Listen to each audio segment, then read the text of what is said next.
Hi friends, welcome to Satya village blogs. ఈరోజు నేను వచ్చేసి మీకు ఒక మాట చెప్దాం అనుకుంటున్నా. పక్షులు ఉన్నాయి కదండి, ఎలా అరుస్తున్నాయి మీకు వినిపిస్తున్నాయా? పక్షి చెట్టు పైన కూర్చొని ఉంటుంది, కానీ అది కూర్చున్న కొమ్మ మెదిలిన ఎంత గాలి వచ్చినా అది భయపడదు. ఎందుకు అంటే తను చెట్టు మీద ఆధారపడి కూర్చోలేదు, తన రెక్కల మీదే ఆధారపడి కూర్చుంది. చెట్టు ఇరిగినా గాలికి వంగిపోయినా అది లేచి వెళ్ళిపోతానన్న దానికి నమ్మకం.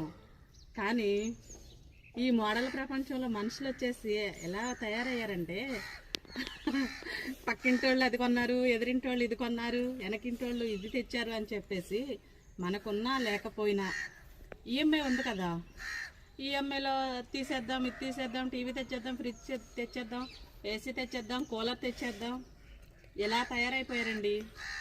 ప్రతి ఒక్కరూ కూడా ఈఎంఐలు నెత్తి మీద వేసుకొని ఎలా అయితే ఉన్నారంటే పక్షి తను ఎలా ఎగిరిపోగలదో మనం అలాగే మునిగిపోతున్నాం. ఈ తీసుకున్నప్పుడు హ్యాపీగానే ఉంటున్నాం, సంతోషంగా ఉంటున్నాం, ఫ్యామిలీ అందరూ సంతోషపడుతున్నారు. కానీ కట్టవలసి వచ్చినప్పటికీ ఆ భారం ఆ కుటుంబ యజమానుడి పైనే, తన భుజాలపైనే ఉంటుంది. అదేమో ఫ్యామిలీ మెంబర్స్కి తెలియదు. ఒకవేళ తెలిసినా అప్పుడు తీసుకున్నారు కదా, ఇప్పుడు కట్టండి అని తప్పేసుకుంటాం. మనకి ఏం సంబంధం లేదంటాం. కానీ పాపం ఆ యజమానులు ఎంత బాధపడుతున్నారో ఈఎంఐలు కట్టలేక.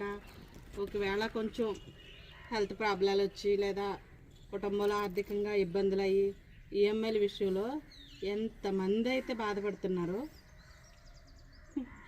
నేనైతే కొంతమందిని చూస్తున్నాను. మా ఇంట్లో కూడా అదే పరిస్థితి. మీరు ఎవరైనా అలాగే బాధపడే వాళ్ళు ఉన్నారా? ఈఎంఐలు కట్టేవాళ్ళు ఎంతమంది ఉన్నారు? కామెంట్ చేయండి. వీడియో నచ్చితే లైక్ చేయండి, షేర్ చేయండి, సబ్స్క్రైబ్ చేయండి. తప్పుగా మాట్లాడుంటే క్షమించండి. బాయ్ అండి.